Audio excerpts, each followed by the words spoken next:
uma definição sobre o futuro da comissão técnica, se fica ou não? Não, ainda não está definido, terminamos o jogo agora. A gente vem de um jogo em que circunstâncias difíceis, né? A gente teve alguns atletas que passaram mal durante a noite, né?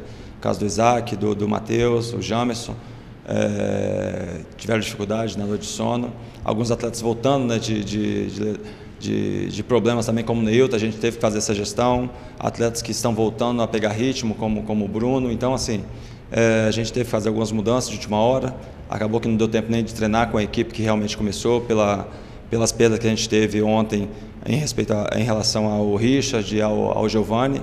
Então, dentro das circunstâncias, a gente sabe a gente sabia que ia ser um jogo difícil, mas os atletas se doaram ao máximo. E quanto à permanência, a gente deixa na mão da diretoria, né? O que me foi pedido, a gente tem a consciência tranquila que a gente cumpriu. E como que você avalia o jogo aí, a questão da derrota e do jogo em si? Uma derrota, uma equipe que tem qualidade.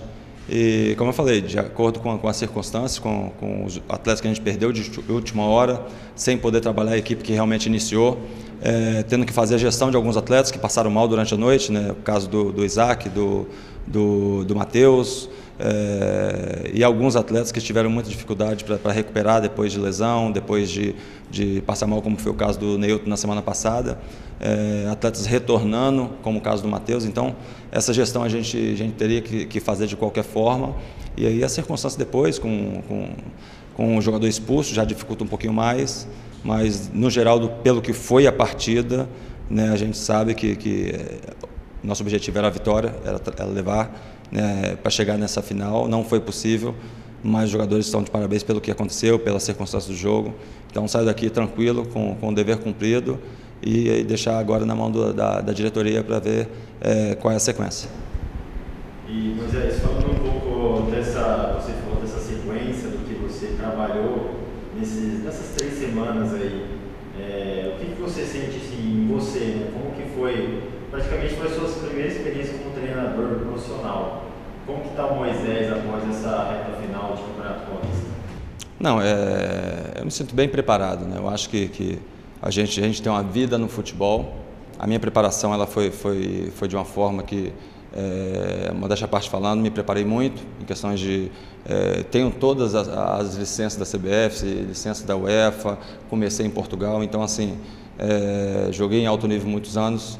A gente sabe que isso tudo ajuda. É claro que o futebol, existem situações em que você tem que se adaptar. Essas 3 semanas a gente sabia da importância de ter um resultado imediato para poder, né, sair daquela situação que seria um possível rebaixamento. Depois conseguimos ainda, né, acesso à Copa do Brasil. Fizemos um grande jogo contra o Palmeiras, mesmo com algumas dificuldades de alguns atletas que voltando de lesão, fazendo essa gestão. Hoje, uma equipe pegamos uma equipe qualificada. A gente com vários problemas, não só a questão de jogadores que nós perdemos de última hora, como o caso do Richard e do Giovani, em que a gente não conseguiu trabalhar nenhum dia com essa equipe que iniciou, e fazer a gestão de jogadores que passaram mal durante a noite, que a gente sabia que ia sentir um pouquinho na segunda parte. Então, diante de todas essas situações, a gente sai daqui com a cabeça erguida. É claro que o objetivo não foi alcançado, que o nosso objetivo era chegar à final, mas com a sensação de dever cumprido.